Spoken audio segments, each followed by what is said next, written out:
Why was the police officer pulling him over in the first place or attempting to pull him over? I don't do drugs. I don't belong in a gang and I don't commit crimes. And you know what? Why were you traveling on the wrong side of the road? I wasn't traveling on the wrong side of the road. Why she should give you deferred as opposed to making you serve a sentence. All right. Could you raise your right hand?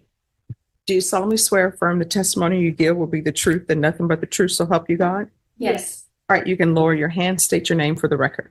I'm Ruby Galvan.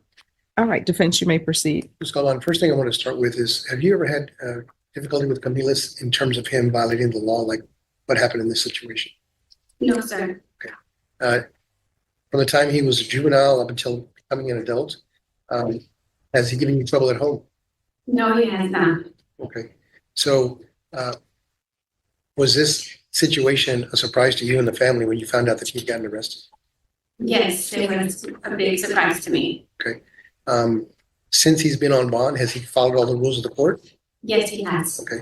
And how long has it been since we've been litigating this case? This month will be 2 years now. Okay. And has he complied with all the conditions of his probation? I mean, his pretrial? Yes, he has, Including the monitor? including the monitor. Has he had the monitor the entire time that he's been out of custody? No, sir. And to your knowledge, did you know that he was with his cousin that day? No, I did not. I was at work. Okay, so was his cousin supposed to be with him, or was his cousin supposed to be in school?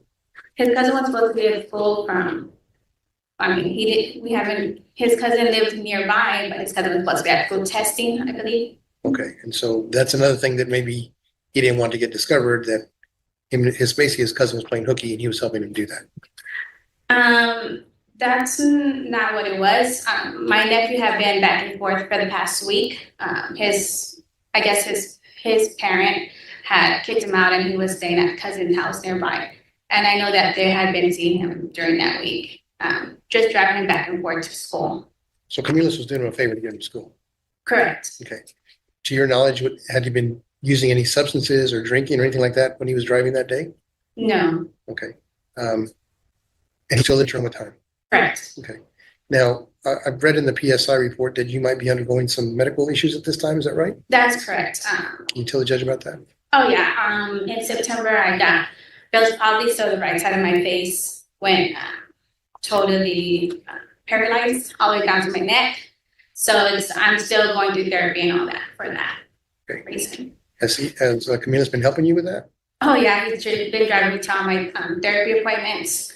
I just went back to work in February, so with my little things here and there, he'll drive me to work and back. But I'm able to drive myself now. When everything happened, I couldn't even speak.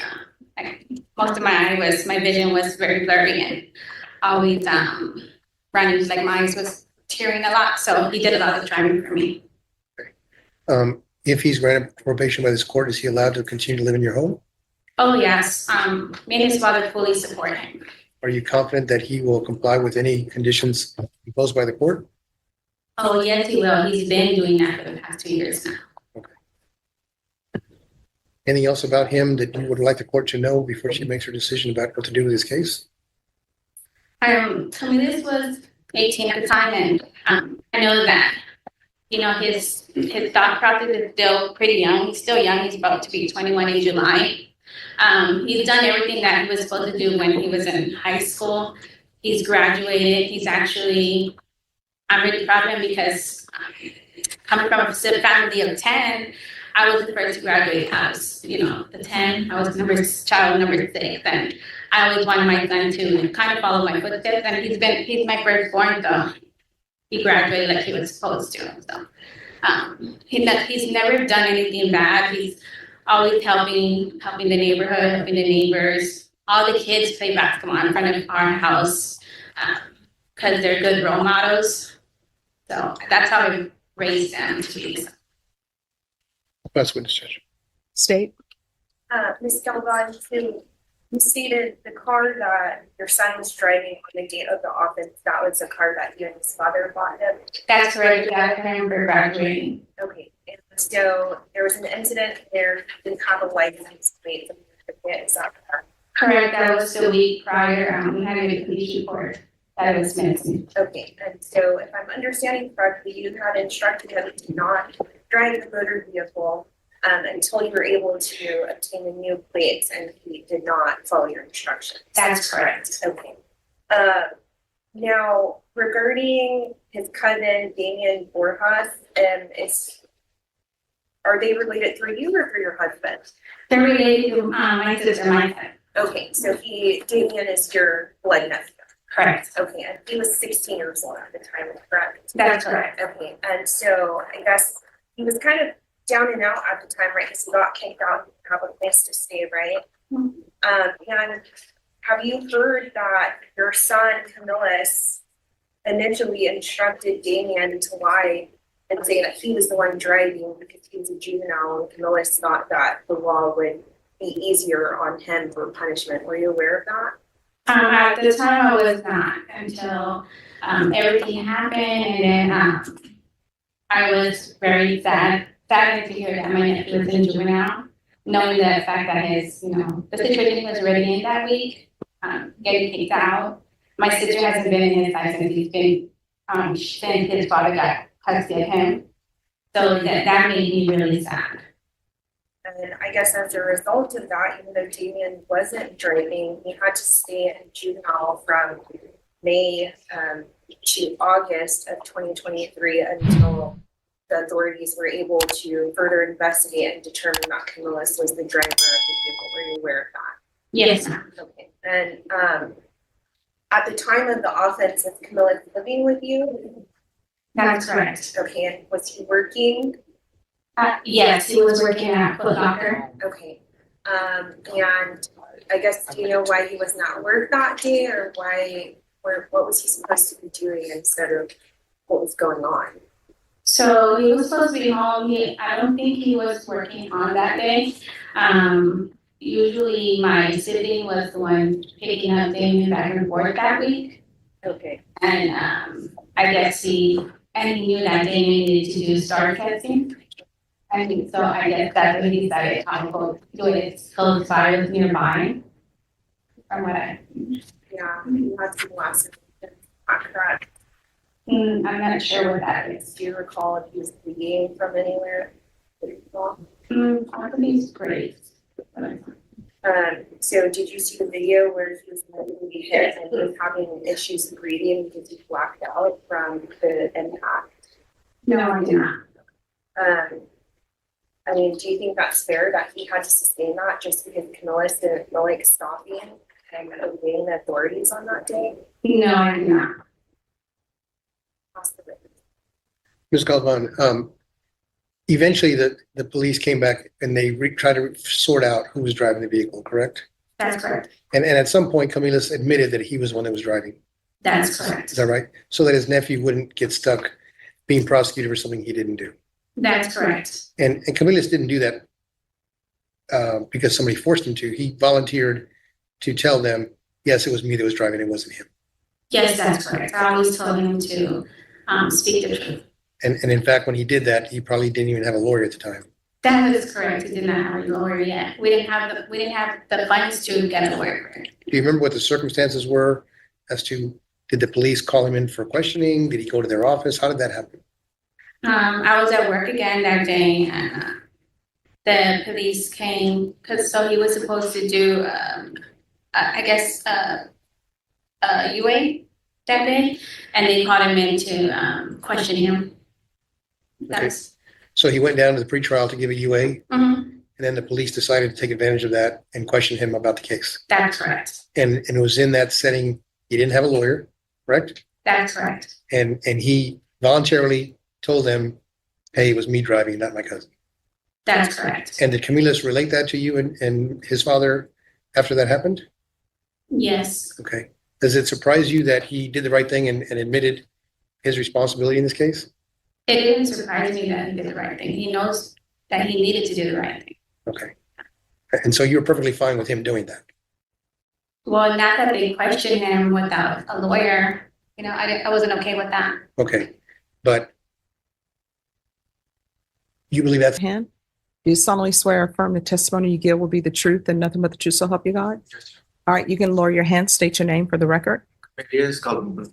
All right, defense, you may proceed. And Mr. Galvan, you've already told the pre-sentencing officer at the probation your version of what took place, correct? Yes, sir. Okay, So but I want to ask you some more questions about that. Okay, I was getting prepared to get ready for work, but I go to work around 3. So around that time, I start my morning. okay. And so where did the two of you decide to go after you picked them up? We decided to get some breakfast, and we never made it there. Okay. And so what was the circumstances, if you know, as to why the officer was pulling you over? What happened? I really don't know. So prior to that, my car, we had an issue where my belt broke, and like honestly, I can't even be speeding. I wasn't doing nothing. So like we said that my license plate was stolen. So me thinking I could move my front plate to my back, the back of my car to my back plate, and so I could be able to take my cousin to school. So it wasn't so much that you didn't want to do what your parents asked, but you needed to take that test. Yeah. Okay. So where were you roughly when you first noticed that the officer wanted you to pull over? I believe I was. I'm honestly, I really don't remember. Okay. Well, what general area of town are you at? Southwest. I'm right there by the. I'm not sure the street, but I know I coming from Walmart towards.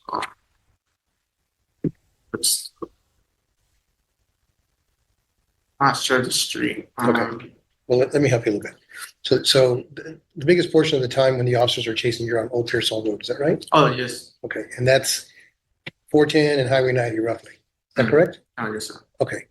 And so initially you see the lights come on and you decide not to stop. What's going through your mind at that point? Honestly, I didn't know there was a officer behind me. My car's tinted, so I can't really see behind. Like, I didn't see no lights. Okay. So when did you at any point did you notice that the officer was behind you? No, I didn't notice. The only time I noticed was whenever my cousin told me. Okay. So when your cousin tells you, are you still on Old Pearsall Road? Yes, I'm trying to make it home. And where's home? Okay. And so why is it your decision to try to get home versus just to pull over and see what he wants?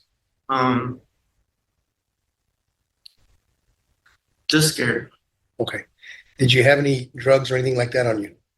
No. Had you been drinking? I don't do that. Were you under the influence of any kind of drugs? Oh no, sir.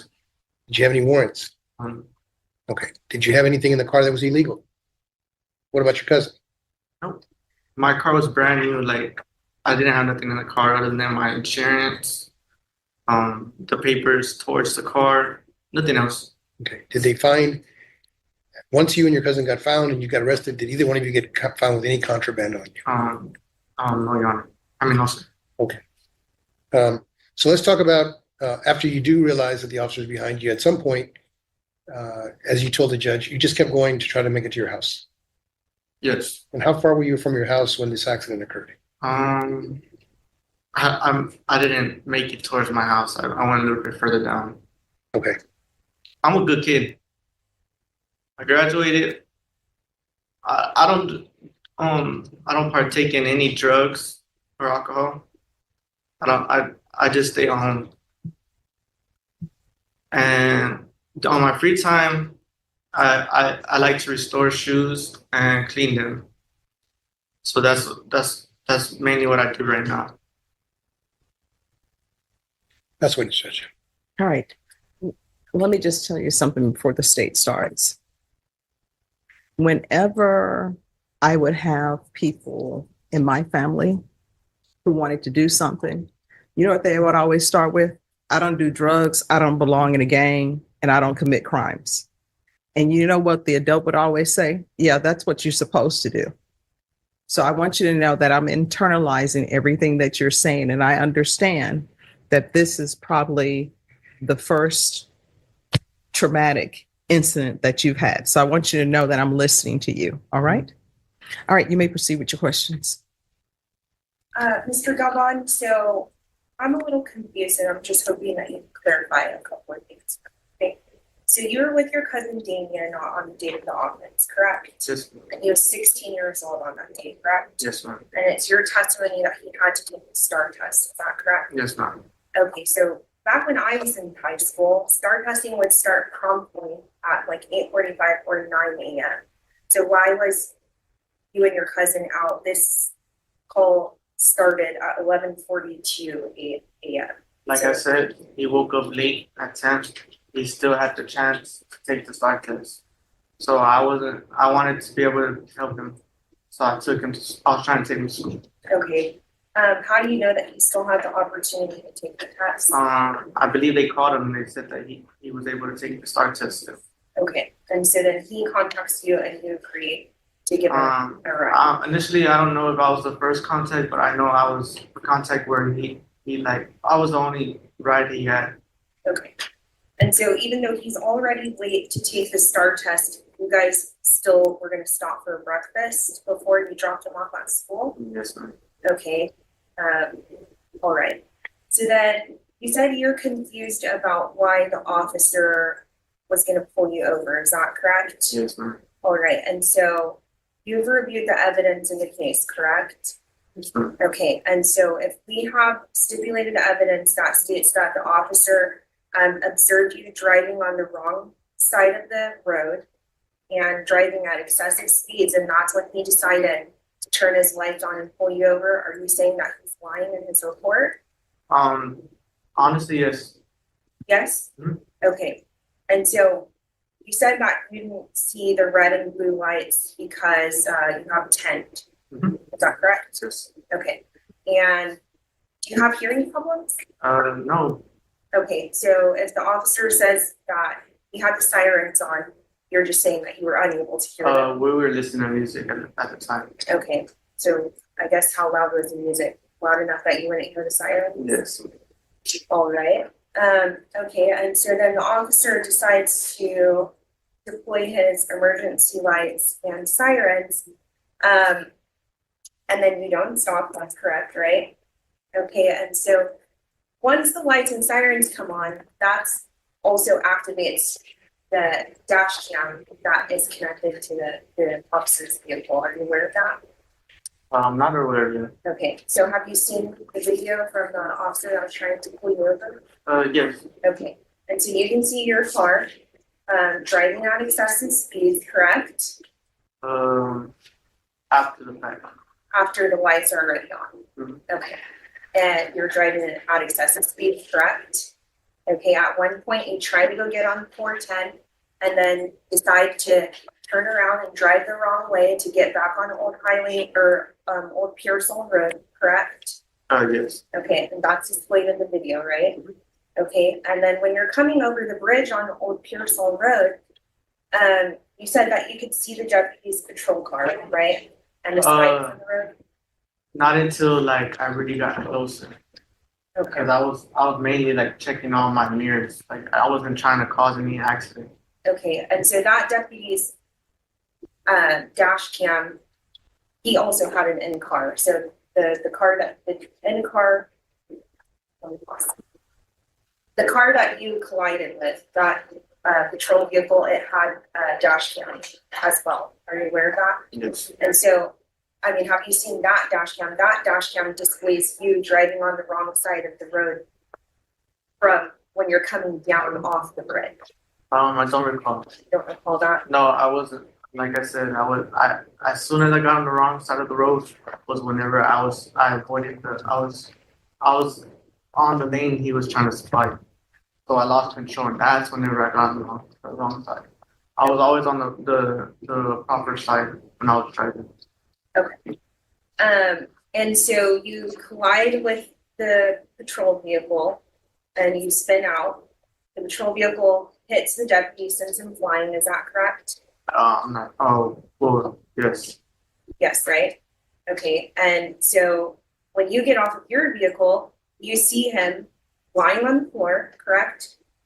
Yes. And then you just say yes or no. Oh, Okay. yes. Okay. And then later on, when you are interviewed by detectives, You said that part of the reason that you took off is because you didn't know if you were going to be charged with murder. Is that correct? No, that's not what I said. That's not what you said in your No, interview. that's not what I said.